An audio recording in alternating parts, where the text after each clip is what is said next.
Hello and welcome to Outsiders Weather and the Skeptics Ice Age Watch, where although the American summer doesn't officially end until the week after next, already a powerful early September snowstorm is forecast to rip through Montana, Wyoming and Colorado by Wednesday, with the surrounding states of Nebraska, Kansas, New Mexico, Utah and Idaho also receiving a rare early season dusting of snow.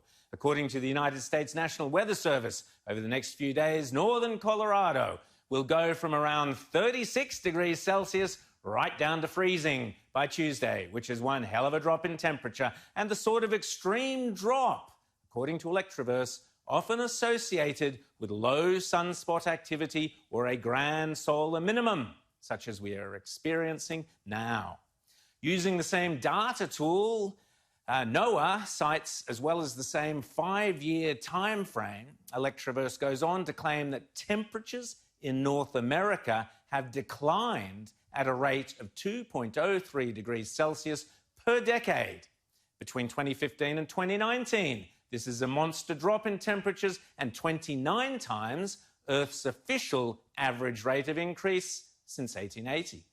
Spain, too, appears to be cooling down as tourists sun themselves on the Mediterranean beaches of southern Spain.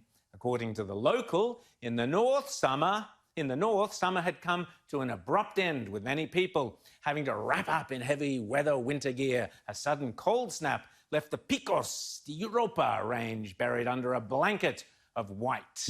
Indeed, the whole of Spain experienced a sharp drop in temperatures as a polar blast swept down from northern Europe. Locals were quick to jump onto social media to complain about this unusually early snowfall. But was this really such a surprise? Not to the authors of a new study of black pine tree ring densities, which suggests there has been no net warming in Spain since 1350 AD. The study shows that 7 of the 10 warmest years in the tree ring record were between 1474 and 1606. And the 2 warmest 30-year climate periods occurred in the decades surrounding the 1530s and the 1820s. The authors record a striking and abrupt 1 degree Celsius warming trend during the late 1700s to early 1800s that exceeds any temperature change in the modern record. And finally, remember good old Barack Obama, the bloke who claimed when he was nominated as the Democrats' presidential candidate that this was the moment when the rise of the oceans began to slow and our planet began to heal. This was the moment.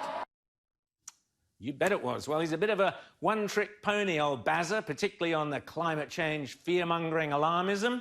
When he was out here in Queensland, you'll remember Obama broke all normal diplomatic protocols and claimed his grandkids would never see the wonders of our Great Barrier Reef because of climate change, with no evidence to back that claim up. And indeed, he had to be ticked off by Julie Bishop, who said, "I think that President Obama might have overlooked that aspect of our commitment to conserving the Great Barrier Reef." He was at it again earlier this year, old Bazza, tweeting that our bushfires were an example of the very urgent consequences of climate change, again, without any evidence. And indeed, the recent New South Wales bushfire inquiry laid the main blame, fairly and squarely, on the lack of adequate hazard reduction. Still, when you're onto a good wicket, stick with it. Here was Bazza again this week, busily tweeting that the fires across the west coast of the US are just the latest examples of the very real ways, yada, yada, yada, climate change. And then wait for this, talk about irresponsible scaremongering. The former president tweeted, "Protecting our planet is on the ballot. Vote like your life depends on it because it does." Really? Should give him a Hyperbole Award to go along with his Nobel Peace Prize. At least he will have deserved the former. But I digress. Were the Californian fires really fueled by climate change, or were they, in fact, lit by arsonists like alleged arsonists like Elias Newton Pendergrass, a 44-year-old man who was arrested on Tuesday on suspicion of arson in a wildfire that has burnt nearly 400 acres and led to evacuations? It's Elias Pendergrass, not climate change, who is currently cooling his heels in the Lane County Jail. Going through a party in the county jail. The prison band was there and they began to wail. The band was jumping and the drum began to swing. You should have heard the knocked out jailbird sing. Let it rock. Everybody let it rock. Everybody in the whole cell block was dancing to the jailhouse rock. And that's it for Outsiders Weather and the Skeptics Ice Age Watch. And speaking of the Great Barrier Reef, the equally great Peter Ridd will be going head-to-head in a no-holds-barred debate with Dr. Paul Hardesty about the health of the reef on Thursday, 8th of October in Townsville. Go to Peter Ridd's Facebook page for more details.